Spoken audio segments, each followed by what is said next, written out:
Okay, so can you hear me?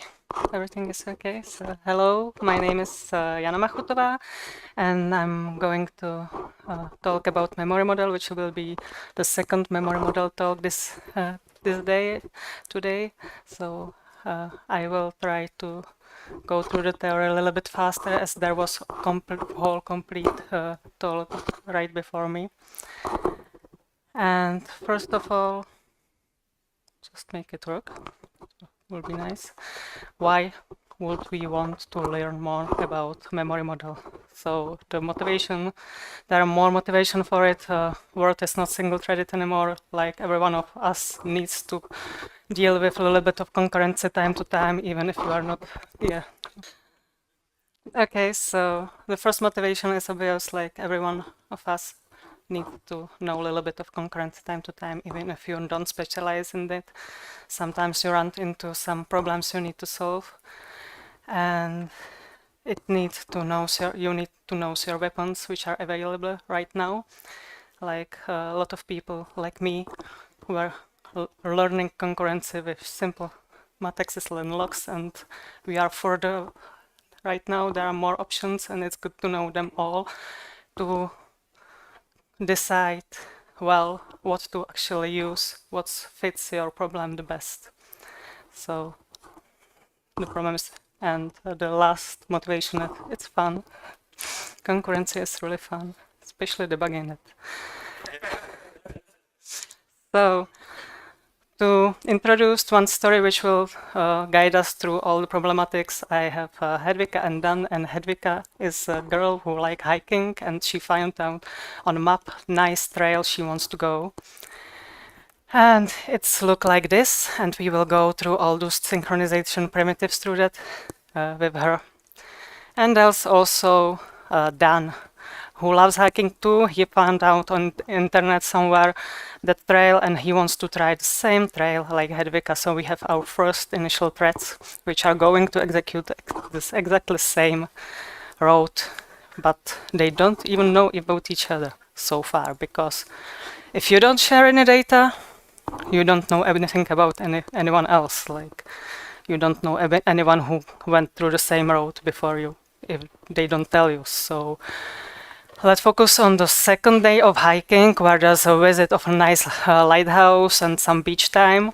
And Hedvika went there, and she fortunately posted some pictures on social media, so we have some shared data which Dan can read. And he sees that she sent a picture from a beach. So there's a question. Hedvika's on a beach. Does Dan knows that she already visited the lighthouse? Well, it seems like lighthouse is ordered before the beach time, but no, actually not. Maybe she was really tired after the trip, so she went swimming first, and after that she visited the lighthouse. And actually, the same may happen with your code. It may be reordered. Like how? Who will do it? Why? Everyone who was here hour before knows very well why, but I will go through that a little bit. So the main reason lies in how the data are loaded and stored. I will show just a really simplified way to see what difficulties are there. Like if we want to read one value, which is stored in main memory, we will get whole cache lines, which goes through whole hierarchy of caches, and then in length into register. It doesn't travel alone, it travels with all those siblings in the cache lines. That's pretty nice and fast, but what if you want to write some value? It goes to the store buffer and nothing happens. Then there's goes another value. Maybe nothing happens, maybe it will be flushed and then written in all inside. So there's a important, I really oversimplify it just to see that there's points which will postpone the execution of the writes. Like the write is really slow. It will stay for some time in store buffer, then it travels to the main memory through all those hierarchy. And it's not all, because we have another CPU which wants to read the value on the same cache line like the first CPU already read. So we have the same values in two L1 caches, and they are only reading. It's fine.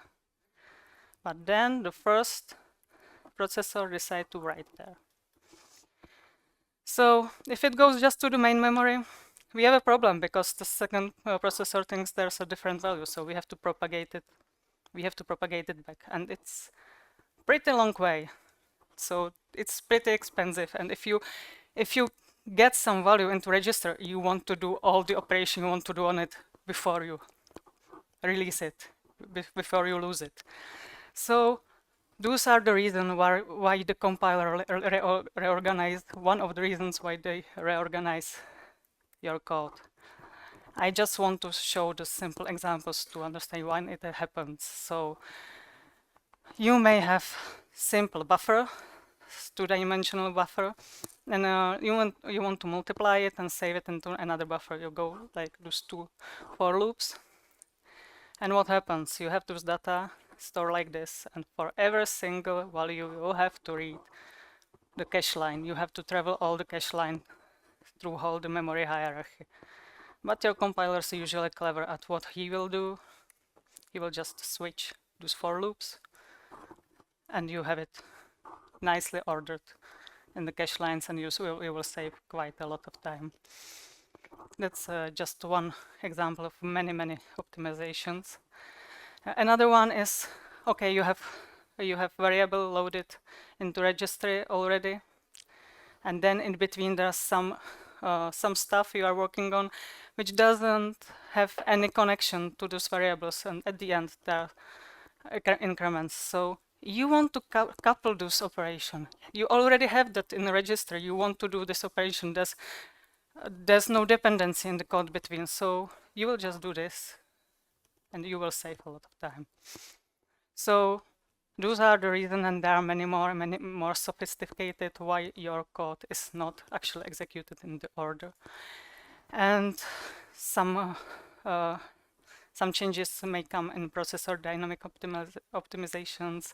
The store buffer may change things, and it's okay as long as you are in single-threaded program. It will surprise you when you go multi-threaded.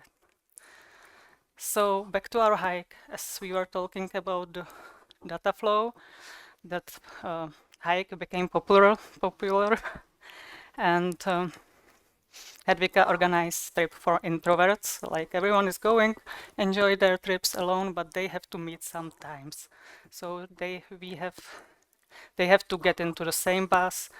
They have to change when they are trying some medieval armor. They have to camp together. So those are the synchronization points we will go through. So first, right, very naive way, try to seat everyone in the bus. What may go wrong in here? There's pretty few things which may go wrong. First, you can see that we have a counter on seated hikers, like everyone who will go into the bus get their seat and increase the counter. And once everyone is seated, the bus can start. But you can't do this from multiple threads. You are writing to the concurrently to shared variable with unknown result, because it's not atomic operation. This is not atomic variable. You can, it takes some time to write that value there. Someone else in meanwhile may read the value which is not valid. It's actually undefined behavior. You can't do this. This is really ugly. It seems like you don't know your tools, because just waiting like this is really just draining your CPU, and there's probably some better way to do so. And last is just, if you pick your snack at the beginning, pack your apple at home, and then you drive to the gas station and buy sandwich, there should be some time in between. But what will happen, sorry, is that it's operation on the one value in registry, so you will actually buy your sandwich before you get on the road, because you already have that stack in registry. So that's all wrong, but how to escape this? It's like, seems like we don't have any tool to communicate our intentions. Like, we don't want to have reordered stuff. We want to share some memory, and that's exactly what the memory model is here to solve this issue, to describe some interaction of threads through the memory, to define the rules, how we can manipulate it, how we can say what we actually want. And those rules are rules which are understandable for compilers and processors, and if you will use them, you will communicate well your intentions. So most of the techniques which we will show will disable some optimization, because all the reordering are optimization steps, and you just by every single synchronization primitive use of it, you will just say, don't do this this optimization. So you want to keep this as minimalistic as possible, because you won't keep as much optimizations as possible. You won't keep it as fast as possible. So don't share your data without reasoning. It may have a huge performance impact, and also you may find yourself in undefined behavior if you don't use it correctly. But we will show how to not end up like that. So what's safe and what's not safe in memory model? Multiple reads are safe. You can read for as many threads as you want, as you wish. You are always set, no one is changing it, it's okay. Single write without any concurrent reads or writes are safe. Okay, it's a single threaded problem. Nothing to worry about. And then if you want to write to memory location and also read or write it again, you have to do it from only one thread, still single threaded, not interesting in here.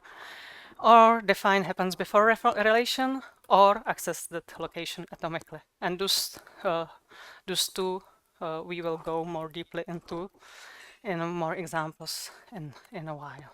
So everything else what I haven't described is undefined behavior, or more optimistically, if you will follow the rules we will show, you should be safe. So let's try the hike with happen before relation. I just noted what will be what synchronization technique we will be using on different stops. So let's start with getting into the bus using latch. I hope I pronounce it well.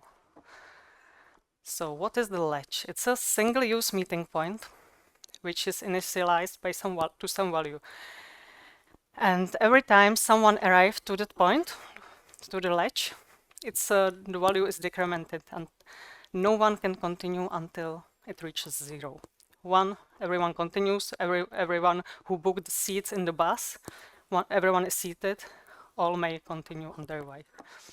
So we create our threads, pardon, our hikers, and they will arrive to the bus and wait for the other to come. It's pretty easy and straightforward. But what about the bus driver? He doesn't count usually in the attendance list, so he just waits. He doesn't decrement the counter. You can, for a latch, you can just wait together with everyone else. You don't need to decrement that counter. And also, you can decrement counter, but don't wait. It will, in our case, it will be, we have our hikers which fell sick, and he calls up and, okay, don't wait for me. I'm going to sleep. I'm really sick.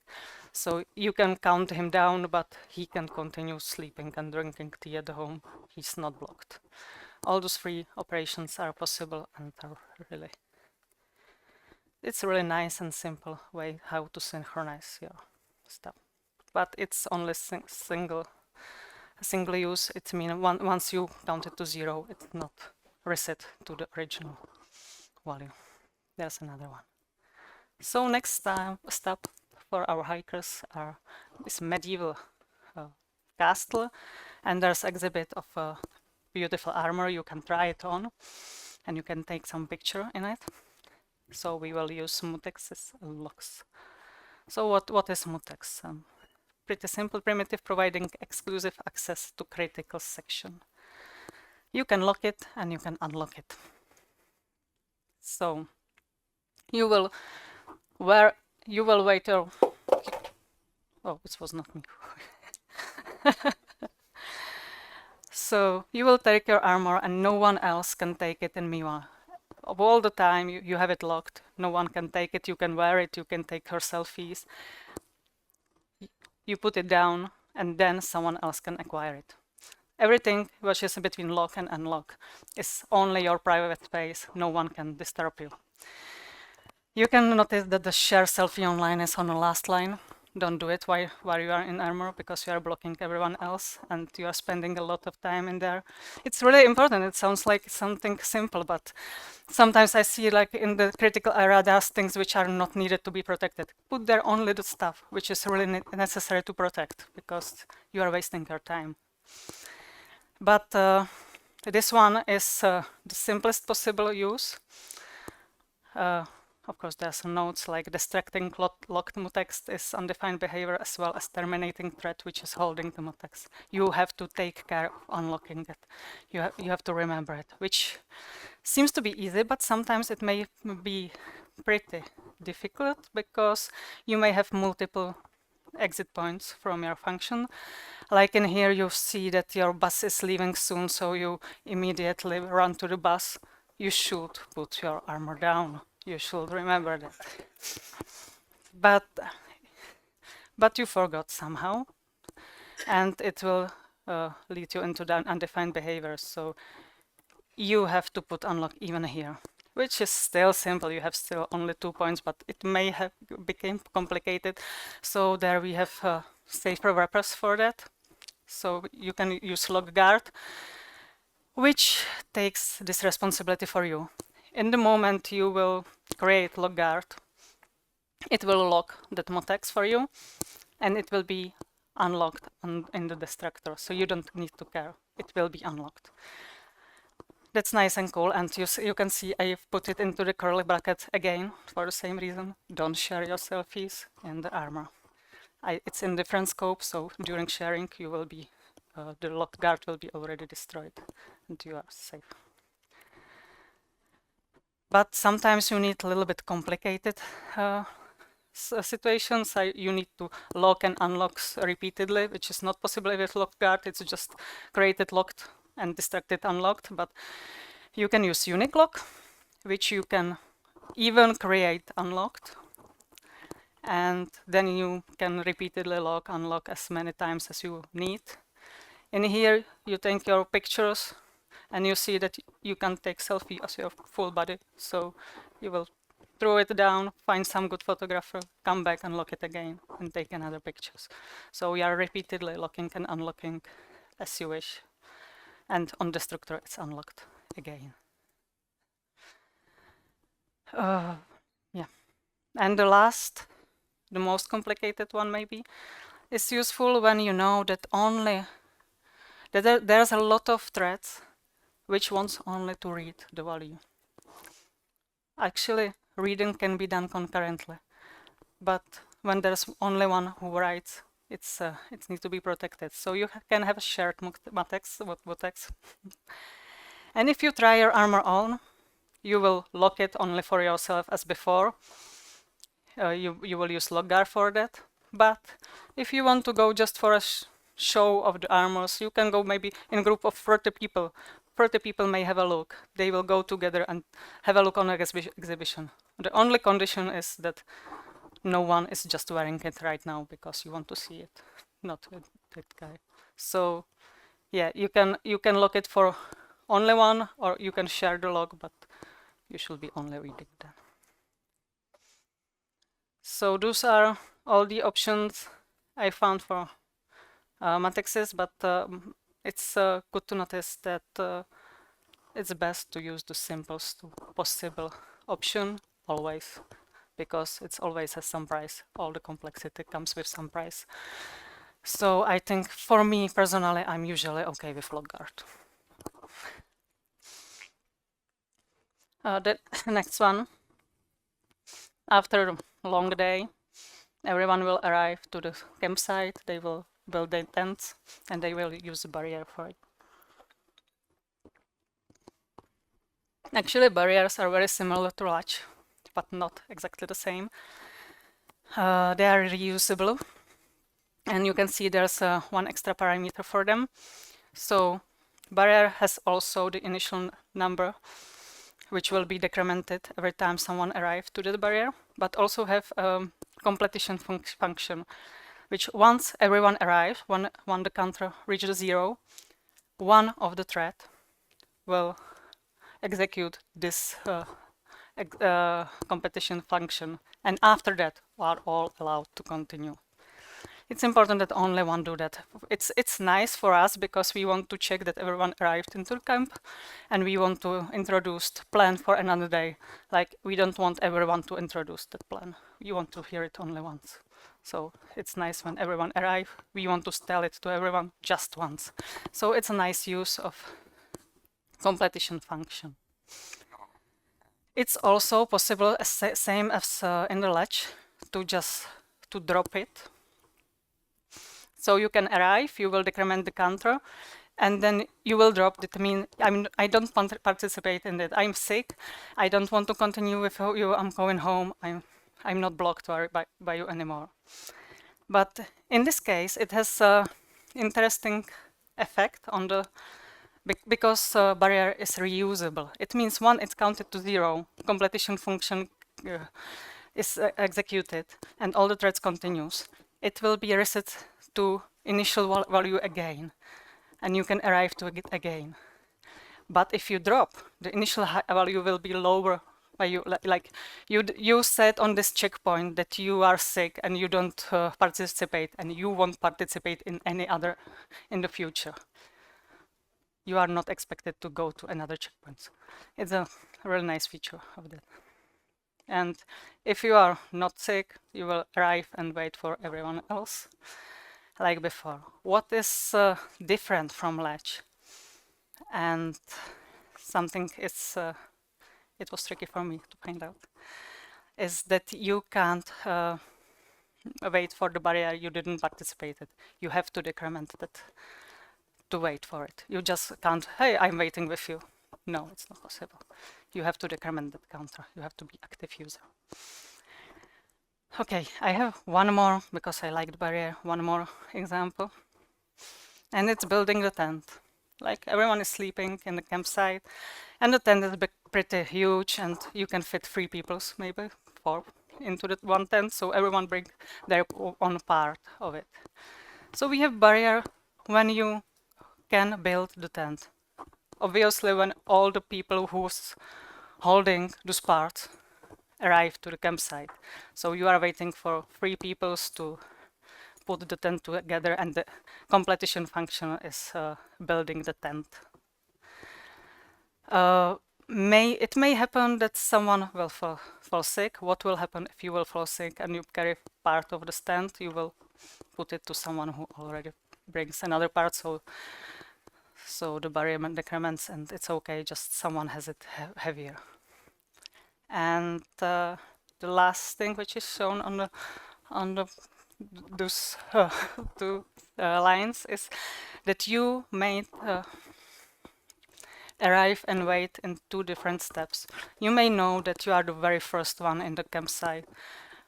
You say, okay, I arrive, I decrement the counter, but I will eat my lunch before those all comes in, because I know it will take some time. I don't need to wait now. I have some work to do before. So you can split it into arrive and wait. So we are sleeping, hopefully. I'm sorry, I didn't click through the animation.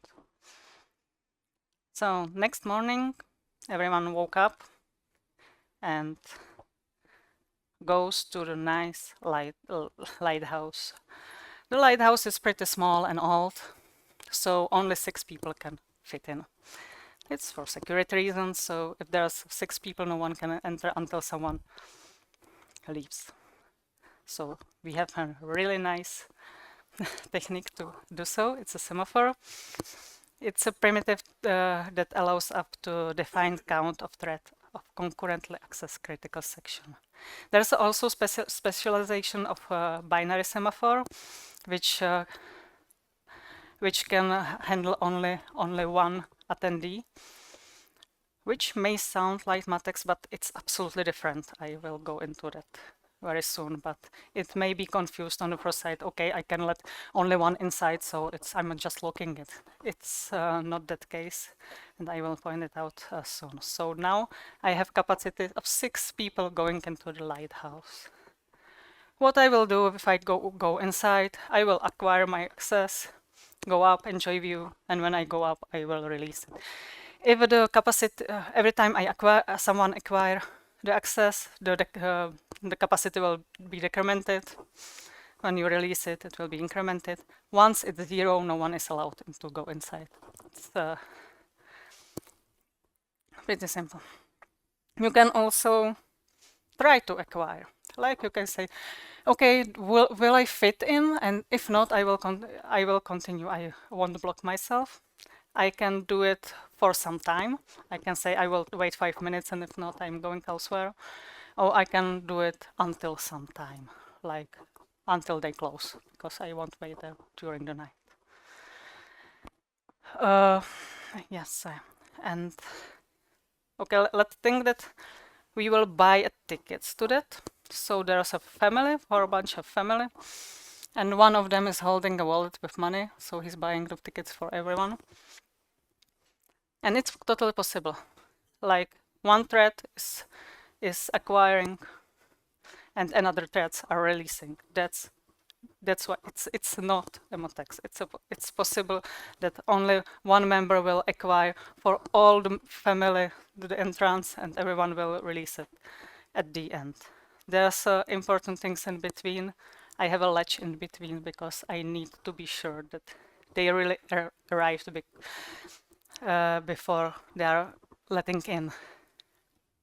Because if only one is acquiring it and everyone is releasing, what will happen if there will be kids arriving sooner than that parent who is paying? They will go inside. Okay, they shouldn't, they didn't acquire, and on the way back, they will release. And it won't fail, it will just increase the capacity. Release will increase your capacity, so if your kid will run without permission and run out, okay, you cannot fit 7 people inside there. So that hopefully points that the binary semaphore, it's not lock. It's not the same as the lock, because the semaphore may be used you may acquire it from one thread and release it on different thread. It's not like locking your critical section. Okay, so let's do the semaphore. I'm going quite fast. And then I have condition variables, which are the last for happen before, last techniques which is there for happen before relation in C++20 from what I found. And this is synchronization primitive used together with mutex. The waiting thread will be blocked until shared value will reach the expected value. We will order a lunch. So we have a waiter which will come to our table and have an order list. And he waits, he sees the table of 10 people, and he will stay there until 10 people will place their order. So he waits. He needs to be past a unique lock. You see there's no log guard, and it's really important because he needs to get a lock which is repeatedly unlockable. Because the only time when he's checking, he's notified by the customers. We will see very soon the customer. This is just simple notify. And when he gets the notification, oh, something has changed on the condition variable you are observing. At that moment, he will lock it. He will take a look. He will unlock it immediately. So the others can change it, actually. That's what they are sharing. So he needs to repeatedly lock and unlock.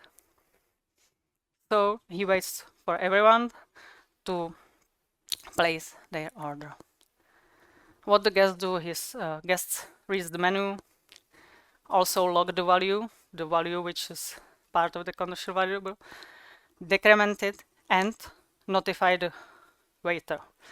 This notify one, there may be notify one or notify all. I need just one waiter. I will notify one waiter, but there may be more threads waiting for it, and I may decide if I want to notify only one or all of them. They will check the condition. It's not, when they are notified, it doesn't mean that the condition is met. It just means that they are notified and should check it. Unfortunately, that check is optional, but you should always fill it in because you may be notified even when nothing has changed.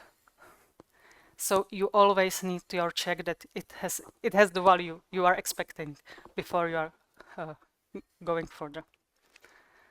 So we have ordered our lunch. I hope everything is clear with conditional variable because I know there's sometimes misunderstanding in this one. So yeah, fine. So the guest can use a simple log guard because he's just changing the order. You don't need to repeat it. So those are the primitives which define the relation happened before in C++20. We went through all of them and what they have in common. They ensure the execution safety by blocking for the progress. So they're actually limiting the reordering, they're limiting the optimizations. You should use them only when really needed.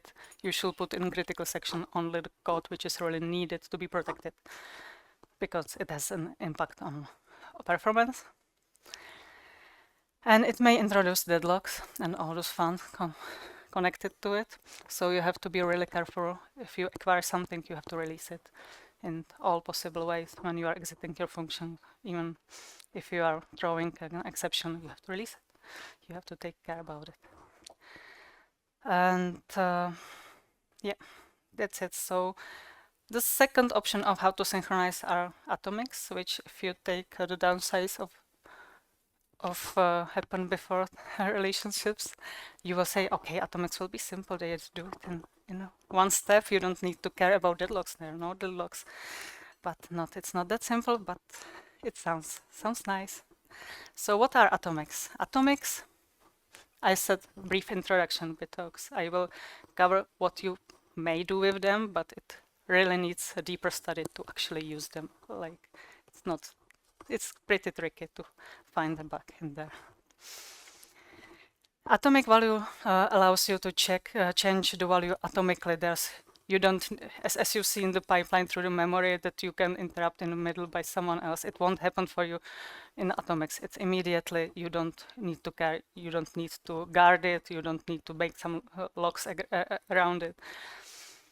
And maybe of any trivially copyable, copy constructible and copy assignable type. I have to read this one, sorry.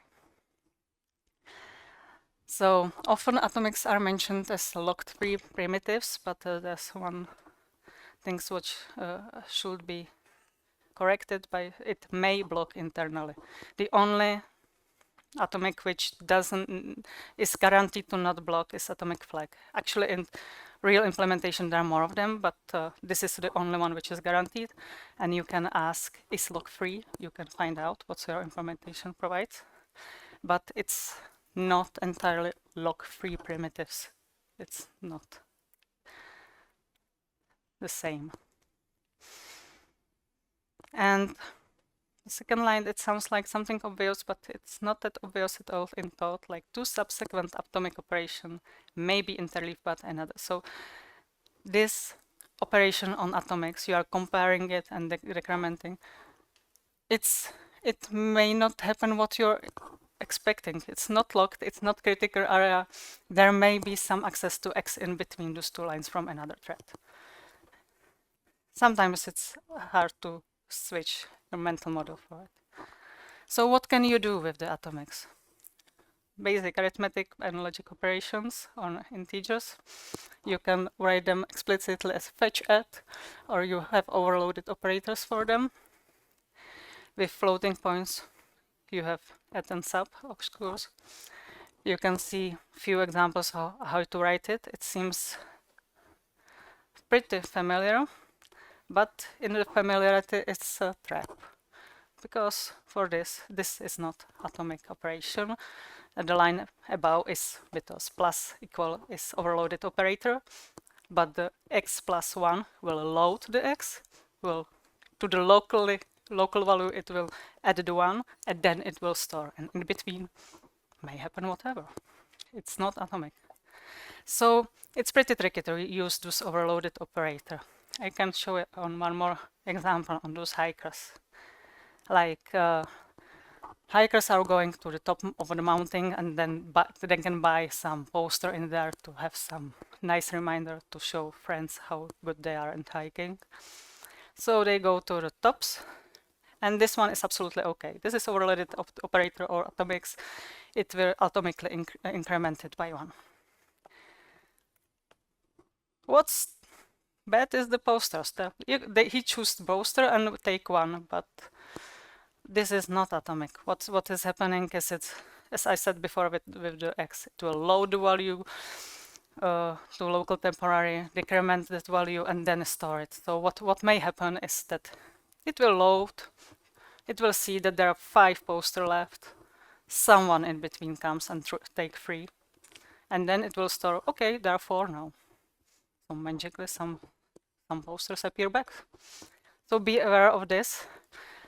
On the last line, it's a local variable, like each thread has this locally, so it's absolutely safe, it's not shared. And it seems absolutely the same like the previous one, and I feel like this is a huge trap. And for me, it's the reason to not use those overload operators. It's much more obvious, even for some other programmer who will just observe your code, to write it explicitly, to say fetch add. It's not that long. Fetch add instead of plus, because it's not even obvious it's atomic from that line if it's only plus or plus equal.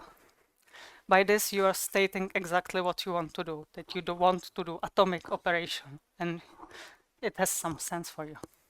So my personal recommendation is not using that overloaded operation and use fetch instead. So those were the basic operations. And then there are some others. So you can ask if the atomic is lock-free. As I said, they may block internally, but you can ask for it if it's like that or not. In your exact, you can local store it. It's pretty straightforward. And when it comes a little bit more interesting is an exchange. Exchange actually provides you 2 operations in one. You give it a value, you want to set the variable to some value, but at the same time you will receive the old value of that variable. It will be done. It will be atomically done. You will receive the old value, and at the same time you will set it to some new. It's pretty cool. Like you have 2 operations which can't be interleaved, but it can be even cooler with probably the most useful operation on atomics, which is compare exchange, strong, weak. And you see there's 3rd operation in atomics. It's not only exchange, and on the top of it there's compare. Like you are expecting the variable to have some value. If it is so, you want to exchange it. If not, you want to continue. The difference between strong and weak. So I will first start with strong. Let's imagine that you are playing cards and you have some bets. Your rule is you always have to double the bet if you want to stay in a game. So you see that you have pretty good cards, but you are not absolutely sure you are the winner. So you see what is the current bet, you double it, and you will try to double it, like if no one in between and have done it. So you wanted to try it only once. You want to double it only once. If someone double it before, you will just give up. Don't want to continue. So you want to strongly get that value. Okay, am I able to double it? If so, yes, continue in game. Hopefully I will win. But maybe you are absolutely sure that you are the winner. You don't care if someone already bet. So you will wait by compare exchange weak, and compare exchange weak should be always used in cycle. Never alone. I will explain why in a while. And so you don't care. You just update your values and try it again and again and again. And why it's weak is because it may return you that it wasn't compare exchange return bool true or false if it was executed. It also returns the actual value to the first argument to the bet to be doubled, like you will get updated value. But this one, the weak, may return that it wasn't updated even if the condition was met. Maybe there was too many threads waiting for that, so it was like, okay, I want to be fast, I will try it another time. So it rather says, no, I won't do that because it's too expensive for me right now. I will do it in another iteration. So it's the reason why you always should use it in cycle, because if you will use it in simple condition, you may get a false value. And I think this one is really important, so I have another example for it. Banana. We have a banana. It means there's a on star one banana, and we have that hiker who went just from that hill with those posters in his back, and he's really hungry and goes to the village, and there's one small shop who has only one of each kind of fruit, to make it simple. So they have or don't have a banana, and he's really hungry. So even when he sees another shop is 20 kilometers away, so even when he sees there are 20 people in a queue before, he will stay there. So he strongly wants that banana. He really wants to wait for it, even if it's crowded, if it is expensive. If it's there, he will exchange it for no banana and eat it. If not, he will continue, sadly. But there's also someone from that village who goes by that shop every day to the work, and he sees there's plenty of tourists and some hiker with posters in the queue, and okay, I will go on my way back because it's too expensive for me to wait there now. So he will wait weekly. He will just go around, sees, does it work for me to go there now, or should I try it later when I will come back? This is what will do the villager. So it is the main difference between weak and strong. What will the shop owner do? He will just check if there are bananas, and if not, they will stock new one.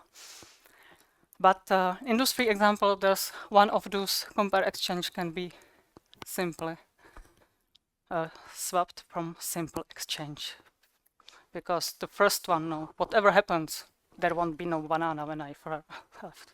I don't actually care if there was banana. So he doesn't need a compare. He knows there won't be any banana left. So I hope this compare exchange strong and weak makes sense with these examples. Okay, so I have to drink a little bit, sorry.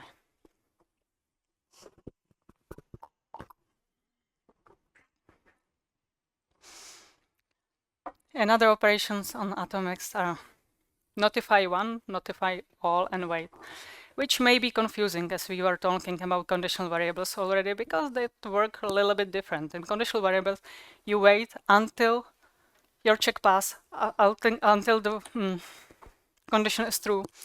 Here, you are waiting until the variable changes. You put there, you put there you have atomic, you are waiting code, and you are waiting for its change. So it's like a little bit different mode of a little bit different setting. It's you just can't simply convert. If you have condition variable, just convert it to atomic weight. You have to do some work around it. And there's also one other difference is it can't spuriously wake up. It means, as I said before, in conditional variable, they can be notified even if nothing had happened. On atomics, it shouldn't happen.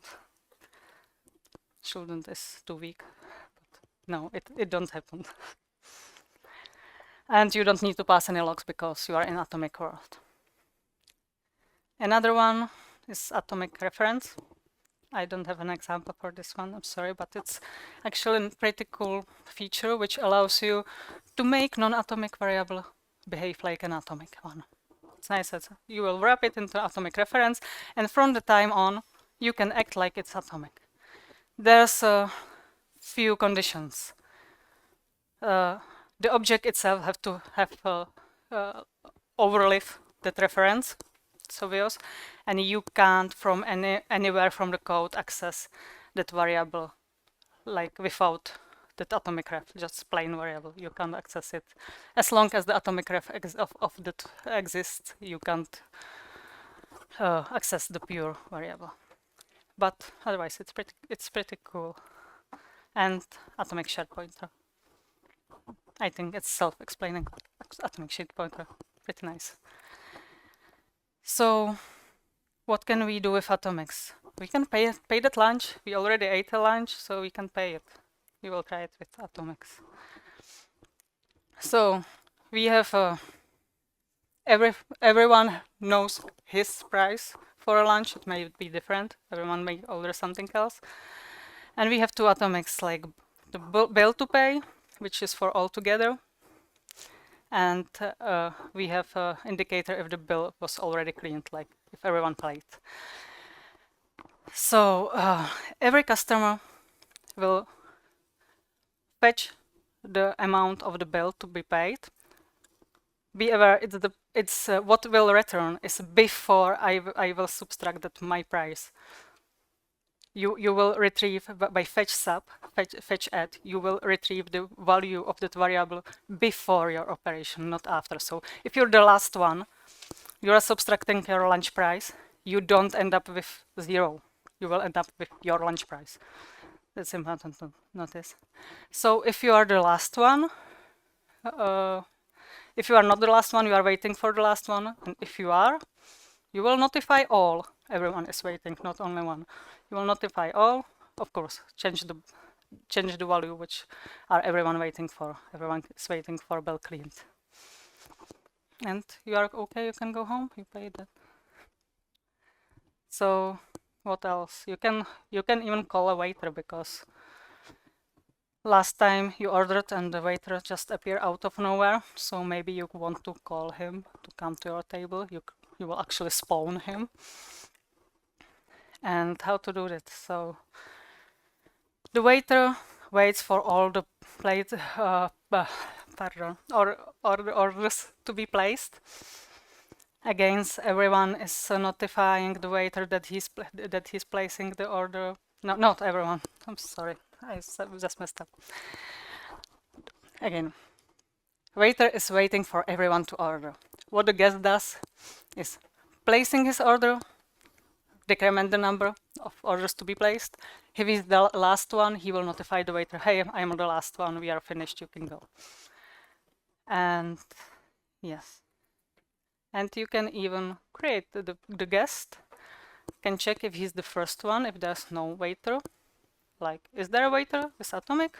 Okay, compare exchange. I want a waiter. Call me. I'm the only one who's calling it. I'm sure I'm the only one, so I'm created the waiter. I'm sorry, I a little bit got lost into that, so I hope it was.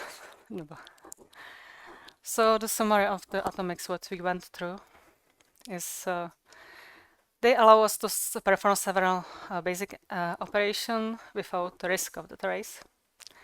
We have logical operation, we have arithmetical operation, we have those really important exchange, compare exchange, strong and weak. We have wait and notify. Also the share pointer are possible and atomic references. And we have overloaded operators for those arithmetic operations, which I strongly don't recommend. And always keep in mind, 2 consecutive atomic operation doesn't make atomic block. It's really, sometimes people just get lost. Okay, it's atomic, it will be, no, it will be interleaved sooner or later. Okay, and yeah, there are also some advanced topics to be explored on there, like memory order. Andreas was talking about. I didn't get that far in the presentation. It will be too much, but it's possible to go and find out. And what we find out throughout was, it's nice to summarize how the data flows, why is it ordered, why we need to take care about actually ordering, and what are our tools and weapons, and when to use them, what are the catches. So yeah, I think that's all. I hope. So if you have any question, I think there's some small space for it. Thank you.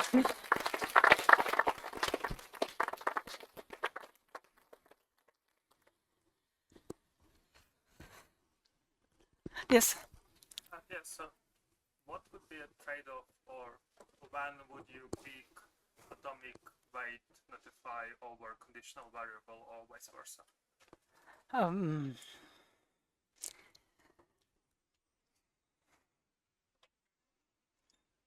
I am not sure how to answer. I know for sure from implementation, conditional variable are pretty slow, but it's not a logical argument. I know that conditional variable are performing terribly, so no, it's not the logical reason. But yeah, it makes us be much faster. So sorry, I don't know.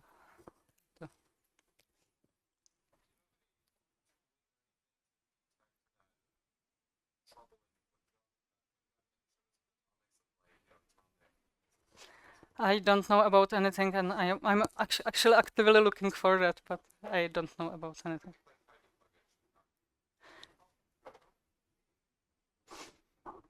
I will try more. Sorry.